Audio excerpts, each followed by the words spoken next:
So hello everyone, I welcome you all to the first lecture of equilibrium. हमारा thermodynamics ख़त्म हो चुका है और आज हम शुरू करने वाले हैं इक्विलिब्रियम। बच्चे बहुत ज़्यादा डरते हैं इस चैप्टर से, बहुत भागते हैं इसके क्वेश्चंस को सॉल्व करने से। तो आज हम हर चीज़ को टोटली एकदम क्लियर बनाकर आपके सामने रखने वाले हैं। हो सकता है ये लेक्चर या फिर कह लो कि ये चैप्टर हमारा कुछ ज़्यादा पार्ट्स में ख़त्म हो। इसको पूरा करने के लिए, इसके कंप्लीशन के लिए हमें थोड़े ज़्यादा लेक्चर्स बनाने पड़े, बट वो लेक्चर्स इस तरीके से डिवाइडेड होंगे कि आप पहला लेक्चर पढ़िए, रिवाइज करिए, देन आपको सेकंड का सारा क्लियर हो जाएगा। ठीक है, सेकंड पढ़िए, आपको थर्ड का, मतलब वो एक से आगे एक बहुत अच्छे से कनेक्टेड होंगे। सो बिना एक भी लेक्चर को मिस किए आप सभी लेक्चर्स को जब फॉलो कर लेंगे तो आपको इक्विलिब्रियम में कोई डाउट नहीं रह जाएगा। तो आज का लेक्चर हम स्टार्ट करेंगे इक्विलिब्रियम की इंट्रोडक्शन कि भाई इक्विलिब्रियम होता क्या है और इक्विलिब्रियम किन किन टाइप्स का होता है। ठीक है, तो लेक्चर इंटरेस्टिंग होने वाला है। लेक्चर स्टार्ट करने से पहले आपको स्क्रीन के ऊपर एक नंबर दिख रहा होगा, मैं रिपीट कर देता हूँ आपके लिए, 7009294662। अगर आप हमसे ऑनलाइन पढ़ना चाहते हैं देन इस नंबर पर इंक्वायरी भेज सकते हैं, और अगर आप जलंधर या नियर बाय एरिया से बिलोंग करते हैं तो आप हमारा ऑफलाइन बैच भी ज्वाइन कर सकते हैं। सो बिना टाइम वेस्ट किए लेक्चर को स्टार्ट करते हैं। तो भाई जब मैं बात करता हूँ इक्विलिब्रियम के बारे में, हालांकि मैंने जब थर्मोडायनेमिक्स के बीच बीच के पोर्शंस में एक्सप्लेन कर रहा था वहाँ पर हमें बार बार इक्विलिब्रियम सुनने को मिल रहा था, तो वहाँ पर मैंने आपको समझाया था भाई इक्विलिब्रियम किसी भी रिएक्शन की एक ऐसी स्टेट होती है। ठीक है, इक्विलिब्रियम किसी भी रिएक्शन की एक ऐसी स्टेट होती है जिसमें ना तो वो आगे की तरफ प्रॉपरली जा पा रही है ना वो पीछे की तरफ को आ रही है। ठीक है, मतलब the reaction is not going forward और बैकवर्ड, वो फॉरवर्ड भी नहीं जा रही, बैकवर्ड भी नहीं जा रही। भैया ऐसा क्यों हुआ? ऐसा इसीलिए हुआ क्योंकि जब एक रिएक्शन इक्विलिब्रियम पर आ जाती है तो जिस गति से, जिस स्पीड से वो आगे की तरफ को जाती है उसी स्पीड से वो पीछे की तरफ को भी आ रही होती है। ठीक है, समझे बात? यानी कि अगर मेरे पास मान लीजिए ये एक रिएक्शन है, ये कुछ स्पीड से फॉरवर्ड डायरेक्शन में जाए और सेम स्पीड से बैकवर्ड डायरेक्शन में आए, तो क्या ये अपनी जगह से हिली? नहीं हिली। यानी कि जब एक रिएक्शन की फॉरवर्ड जाने की स्पीड और उसके बैकवर्ड आने की स्पीड सेम हो, उस केस पे हम क्या बोलते हैं? उस केस में हम उसे बोलते हैं कि the reaction is at equilibrium, यानी कि रिएक्शन जो है वो इक्विलिब्रियम पर भैया आ गई है। तो इक्विलिब्रियम आसान भाषा में क्या हो गया? ये रिएक्शन की एक ऐसी स्टेट होती है जिसमें रिएक्शन फॉरवर्ड डायरेक्शन में और बैकवर्ड डायरेक्शन में सेम स्पीड से जा रही है, जिसका नतीजा होता है कि रिएक्शन मूव नहीं कर रही। क्लियर? तो देखिए, जो हमारा रेट ऑफ फॉरवर्ड रिएक्शन है that is equals to rate of backward reaction. भाई जब हम इक्विलिब्रियम की बात करते हैं ना, इक्विलिब्रियम की बात करते टाइम हम जनरली जो रिएक्शंस लेते हैं, ठीक है, यहाँ पर रिवर्सिबल रिएक्शंस की बात होती है। उसमें आप रिएक्टेंट से प्रोडक्ट भी बना सकते हो, ठीक है, और प्रोडक्ट से रिएक्टेंट भी बना सकते हो। ये हम नेक्स्ट लेक्चर में हम आगे और डिटेल में डिस्कस करेंगे। अभी से के लिए सिर्फ आप इसका मतलब समझिए कि भाई जब रेट ऑफ फॉरवर्ड रिएक्शन यानी कि फॉरवर्ड में जाने की स्पीड और बैकवर्ड रिएक्शन का रेट मतलब पीछे आने की स्पीड बराबर हो, तब बोलते हैं कि the reaction is at equilibrium. Clear होगी इतनी बात? चलिए फिर भैया बात करते हैं हमारे पास कि what are the characteristics of a chemical equilibrium. भाई एक रिएक्शन इक्विलिब्रियम पर आई है तो उसके कैरेक्टरिस्टिक्स क्या हैं, उसके आइडेंटिफिकेशन फीचर क्या है, मुझे कैसे पता चलेगा कि रिएक्शन जो है वो इक्विलिब्रियम पर है? तो देखो, सबसे पहली चीज़ तो होती है कि जितनी भी इक्विलिब्रियम पर पड़ी हुई रिएक्शंस है ना, हमेशा और हमेशा वो एक क्लोज्ड कंटेनर में होती हैं या क्लोज्ड वेसल में होती हैं। इसके लिए मैंने आपको नीचे इजी करके ये डायग्राम दे रखा है, आप ये डायग्राम को देख सकते हैं। देखिए, मैंने यहाँ पर एक मान लीजिए बीकर लिया, उसके अंदर भर दिया पानी। ठीक है, बीकर लिया, उसके अंदर पानी भर दिया, ऊपर से मैंने देखिए एक लिड से या एक कह लो कि कवर से मैंने इसको क्या कर दिया? कवर कर दिया। Now this is a closed vessel. मैंने आपको थर्मोडायनेमिक्स में ओपन सिस्टम और क्लोज्ड सिस्टम के बीच का फर्क समझाया था। तो ये एक क्लोज्ड सिस्टम है, यानी कि यहाँ से मास एनर्जी बाहर जा नहीं पाएंगे। क्लियर? तो यहाँ पर देखिए हमने किया क्या? एक सिस्टम बनाया जिसके ऊपर मैंने लिड लगा दी, उसको कवर कर दिया। ठीक है। अब नीचे मैंने जला दी भैया फ्लेम, बड़ी ज़बरदस्त फ्लेम ड्रॉ हुई है, ठीक है। तो नीचे मैंने फ्लेम ड्रॉ कर दी, ठीक है, फ्लेम चला दी। जब मैं पानी के नीचे फ्लेम चलाऊंगा तो भैया होगा क्या, लिक्विड से वेपर बनेगी, है ना। लिक्विड फेज से जो पानी है वो वेपर फेज में कन्वर्ट होगा। लेकिन जो वेपर फेज है, एक टाइम के बाद जब वो इस लिड पर बार बार सारी वेपर टकराएगी तो हम जानते हैं क्या होता है, इस लिड पर टकराने के बाद, इस कवर पर टकराने के बाद वो सारी वेपर कंडेंस हो जाएगी, वापस से लिक्विड बन जाएगी। तो भाई प्रोसीजर समझो क्या हो रहा है, लिक्विड से वेपर बन रही है और वेपर से वापस लिक्विड बन रहा है, ठीक है। बात को समझ रहे हो, लिक्विड से वेपर बन रही है और वेपर से वापस लिक्विड बन रहा है। मैं ये कह सकता हूं कि जिस गति से, जिस स्पीड से लिक्विड टू वेपर कन्वर्ट हो रहा है, क्या उसी स्पीड से वेपर टू लिक्विड भी तो कन्वर्ट हो रहा है। तो जब फॉरवर्ड और बैकवर्ड की स्पीड सेम हो तो उस रिएक्शन को हम बोलते हैं कि the reaction is at equilibrium. तो याद रखिए, कोई भी इक्विलिब्रियम का रिएक्शन हमेशा एक क्लोज्ड वेसल के अंदर कैरी आउट होता है, मतलब एक क्लोज्ड वेसल के अंदर कराया जाता है। क्लियर है भाई। दूसरी बात, इक्विलिब्रियम पर जब हम बात करते हैं तो इक्विलिब्रियम पर आपके रिएक्टेंट्स का कंसंट्रेशन एंड आपके प्रोडक्ट्स का कंसंट्रेशन कांस्टेंट हो जाता है, ठीक है। यहाँ पर कांस्टेंट से मेरा मतलब सेम बिल्कुल नहीं है। कांस्टेंट से मेरा मतलब होता है कि मैंने जितना रिएक्टेंट का अमाउंट डिसाइड कर लिया, ठीक है, और जितना मेरा प्रोडक्ट का अमाउंट है, ये through out the reaction constant रहेंगे, मतलब अपनी वैल्यू को चेंज नहीं करेंगे। मैंने ये नहीं लिखा कि ये दोनों सेम होते हैं, ठीक है। मैंने सिर्फ इतना लिखा कि मान लीजिए मैंने कोई x अमाउंट ऑफ रिएक्टेंट ले लिया और मैंने y अमाउंट ऑफ प्रोडक्ट ले लिया। जब रिएक्शन इक्विलिब्रियम पर होगी तो ये रिएक्टेंट जो है ये अपने x वैल्यू से टस से मस नहीं होगा, ठीक है, ये अपनी x वैल्यू नहीं छोड़ेगा। और जो प्रोडक्ट बना है y, ठीक है, y अमाउंट पे जो मैंने प्रोडक्ट लिया था, ये y का कंसंट्रेशन चेंज नहीं होगा, ये x ही रहेगा, ये y ही रहेगा। क्यों ऐसा क्यों हो रहा है भैया, क्योंकि ना तो रिएक्टेंट टूट रहा है प्रोडक्ट बनाने के लिए और ना तो प्रोडक्ट बन रहा है, ठीक है। तो जब रिएक्टेंट टूटेगा नहीं, प्रोडक्ट बनेगा नहीं, तो हम कैसे कह सकते हैं कि इनका कंसंट्रेशन चेंज हो जाए। यानी कि जब एक रिएक्शन इक्विलिब्रियम पर होती है तब हमारे रिएक्टेंट एंड प्रोडक्ट का कंसंट्रेशन कांस्टेंट रहता है। क्लियर हो गई इतनी बात।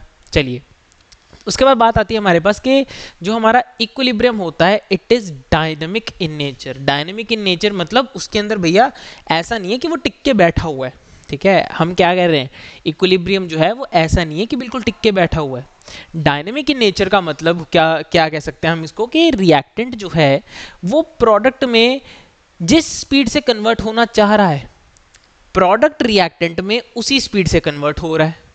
ये दोनों एक दूसरे के ऑपोजिट में काम कर रही हैं, यानी कि रिएक्शन वर्किंग में तो है, रिएक्शन वर्किंग में तो है, लेकिन जो इनका रेट है, जो इन रिएक्शंस की स्पीड है फॉरवर्ड और बैकवर्ड की, वो सेम है।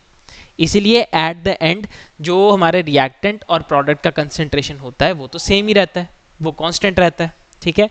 तो यानी कि हम कहते हैं कि जो इक्विलिब्रियम होता है it is dynamic in nature, कि भैया रिएक्शन तो चल रही है, ठीक है, रिएक्शन तो चल रही है लेकिन कंसंट्रेशन चेंज नहीं हो पा रहे।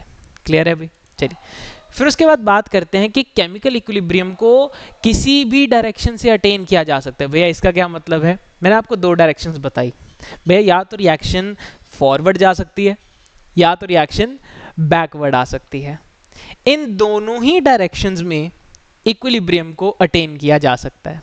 यानी कि कोई रिएक्शन अगर फॉरवर्ड जा रही है तो भी उसको वहां रोक के इक्विलिब्रियम बनाया जा सकता है, और अगर कोई रिएक्शन बैकवर्ड आ रही है तो उसे वहां पर रोककर इक्विलिब्रियम बनाया जा सकता है। क्लियर हो गई इतनी बात, ठीक है। नेक्स्ट आता है पॉइंट जो हमने लास्ट टाइम हमारे गिब्स फ्री एनर्जी थर्मोडायनेमिक्स में डिस्कस किया था, दैट इज के जब एक इक्विलिब्रियम पर रिएक्शन होती है तो उसके अंदर टोटल फ्री एनर्जी चेंज, जिसे आप गिब्स फ्री एनर्जी बोलते थे, डेल्टा जी से लिखते थे, ठीक है, उस गिब्स फ्री एनर्जी का चेंज जो है वो क्या हो जाता है, जीरो हो जाता है, ठीक है। गिब्स फ्री एनर्जी का चेंज क्या हो जाता है, जीरो हो जाता है। यानी कि ना रिएक्शन स्पॉन्टेनियस रही ना रिएक्शन नॉन स्पॉन्टेनियस रही, रिएक्शन क्या बन गई, इक्विलिब्रियम पर आ गई। क्लियर है भाई। चलिए, फिर बात करते हैं हमारे कि भैया इक्विलिब्रियम की टाइप्स कौन सी होती हैं, ठीक है। तो इक्विलिब्रियम की टाइप्स को ध्यान से समझना। इक्विलिब्रियम तीन टाइप का होता है। पहला होता है फिजिकल इक्विलिब्रियम, दूसरा होता है केमिकल इक्विलिब्रियम, तीसरा होता है आपका आयनिक इक्विलिब्रियम। ठीक है, फिजिकल इक्विलिब्रियम को कभी कभार फेज इक्विलिब्रियम भी बोल दिया जाता है। वो क्यों बोला जाता है वो मैं आपको आगे समझाऊंगा।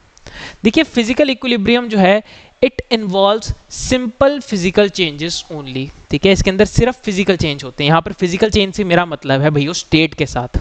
ठीक है, मेरा मतलब है इससे स्टेट के साथ। हमारे पास मैटर की 3 स्टेट्स एग्जिस्ट करती हैं, सॉलिड, लिक्विड, गैस।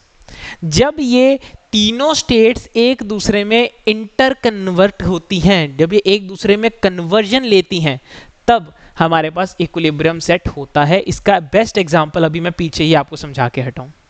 मैंने पानी को उबाला, ऊपर एक रख दी लिड, जब उसको कवर कर दिया मैंने, तो लिक्विड से वेपर बन रही है, लेकिन वेपर वापस से कंडेंस होकर लिक्विड बना रही है। ठीक है, तो फॉरवर्ड बैकवर्ड का रेट बराबर होता है, रिएक्शन इक्विलिब्रियम पर आ जाती है। तो ठीक है, यहाँ पर हमारा इक्विलिब्रियम जो होता है, फिजिकल इक्विलिब्रियम, वो किसके बीच में सेट होता है? It is the equilibrium between different states of a substance at a particular temperature. कि भाई एक ही सब्सटेंस की डिफरेंट स्टेट्स, एक ही मैटर की डिफरेंट स्टेट्स में ये इक्विलिब्रियम सेट हो, तो उसे बोला जाएगा फिजिकल इक्विलिब्रियम। क्लियर? सबसे बेस्ट एग्जांपल हमने जो अभी लिया कि भाई वाटर जो है अपनी लिक्विड फॉर्म में था, उसको हमने किस में कन्वर्ट किया? गैस में। Gas is basically vapour. ठीक है, कितने पे होता है ये? 100 डिग्री सेल्सियस पर होना शुरू हो जाता है। क्लियर है? तो मैंने यहाँ पर एक पर्टिकुलर टेम्परेचर जो बताया था यहाँ पे स्टेटमेंट में कि एक पर्टिकुलर टेम्परेचर पर ये चीज़ कराई जाती है, वो पर्टिकुलर टेम्परेचर इस केस में कितना है भाई? 100 डिग्री सेल्सियस। क्लियर होगी इतनी बात? चलिए फिर बात करते हैं हम कि केमिकल इक्विलिब्रियम क्या होता है। अब भैया केमिकल इक्विलिब्रियम को ध्यान से समझना, 2 मेन है, chemical equilibrium, ionic equilibrium. Physical equilibrium से सवाल आने के चांस ना के बराबर होते हैं। मेजरली जो क्वेश्चन आता है वो केमिकल इक्विलिब्रियम या आयनिक इक्विलिब्रियम से रिलेटेड होता है। भैया एक केमिकल इक्विलिब्रियम क्या होता है? केमिकल इक्विलिब्रियम होता है एक ऐसा इक्विलिब्रियम जो उन रिएक्शंस में लगता है जहां पर कोई केमिकल चेंज हो रहा हो। ठीक है, ये एक ऐसा इक्विलिब्रियम है जो उन रिएक्शंस में लगता है जहां कोई केमिकल चेंज हो रहा हो। ठीक है, तो देखते हैं कि if the process involves only a chemical change, then जो इक्विलिब्रियम अप्लाई होगा, ठीक है, देन जो इक्विलिब्रियम सेट होगा वो कौन सा होगा? आपका केमिकल इक्विलिब्रियम। क्लियर हो गई इतनी बात? एग्जाम्पल देखते हैं अमोनिया बनाने का प्रोसेस। ठीक है, अमोनिया बनाने का प्रोसेस यानी NH3 बनाने का प्रोसेस, उसमें मैं सिंपली क्या करता हूँ? N2 लेता हूँ एंड 3 यूनिट्स ऑफ H2 लेता हूँ। मेरे पास इससे 2 अमोनिया बन जाते हैं। क्लियर? अब यहाँ पर आप नोटिस कीजिएगा, मैं जितनी भी इक्विलिब्रियम की रिएक्शंस दे रहा हूँ, मैं उनके बीच में ये वाले एरोज लगा रहा हूँ। मैं नॉर्मल वाले एरोज क्यों नहीं लगा रहा? क्योंकि भैया इक्विलिब्रियम सेट होता है हमेशा रिवर्सिबल रिएक्शंस में। रिवर्सिबल रिएक्शन मतलब कि एक बहुत सिंपल एग्जांपल देता हूँ आपको। मान लीजिए आपके पास ये एक पेन का बॉडी है और ये उसका कैप है। ये हो गए आपके पास 2 रिएक्टेंट्स। क्या हो गए ये आपके पास? 2 रिएक्टेंट्स। ये रिएक्टेंट्स क्या करेंगे? मिलकर एक प्रोडक्ट बनाएंगे। ठीक है, ये 2 रिएक्टेंट थे भाई, इन्होंने मिलकर एक प्रोडक्ट बना दिया। अब ये जो प्रोडक्ट है इसको जब मैं तोड़ दूंगा, ठीक है, इसको जब मैं तोड़ दूंगा तो क्या ये वापस से वैसे ही रिएक्टेंट बन जाएंगे? बिल्कुल बनेंगे। यानी कि जब आप रिएक्टेंट से प्रोडक्ट और प्रोडक्ट से रिएक्टेंट रिवर्स करके बना सको, ठीक है, यानी कि रिएक्शन दोनों दिशाओं में चले, उसे हम बोलते हैं रिवर्सिबल रिएक्शन। और उस केस में हमारे पास हम ये वाले डबल हेड एरो का यूज करते हैं। क्लियर? हाफ हेड एरो कहते हैं, डबल हेड एरो कहते हैं। ठीक है, रिवर्सिबल के लिए ये निशान होता है हमारे पास कि भाई रिएक्शन फॉरवर्ड भी जा सकती है, बैकवर्ड भी जा सकती है। तो यहाँ पर भी जो अमोनिया बनाने का प्रोसेस है वो रिवर्सिबल रिएक्शन है कि भैया हम N2 और H2 को मिला के अमोनिया भी बना सकते हैं, NH3 बना सकते हैं, और हम अमोनिया को तोड़ के, ठीक है, अमोनिया को तोड़ के वापस क्या बना सकते हैं? N2 और H2 बना सकते हैं। ठीक है, तो हम क्या कर सकते हैं? दोनों दिशाओं में जा सकते हैं। It is a reversible reaction. Clear हो गई इतनी बात?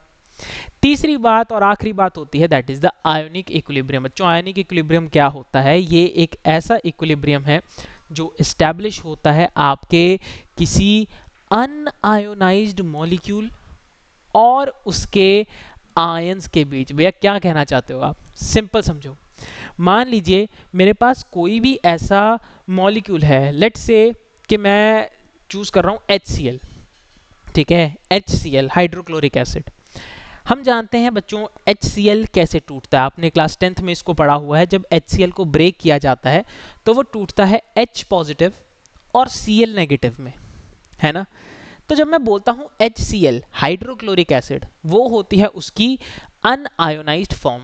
अनआयोनाइज्ड फॉर्म मतलब जिसको मैंने अभी तोड़ा नहीं है, जिसको मैंने अभी डिसोशिएट नहीं किया, that is the unionised form, ठीक है। तो भाई हाइड्रोक्लोरिक एसिड मैंने बोला आपको, that is the unionised form.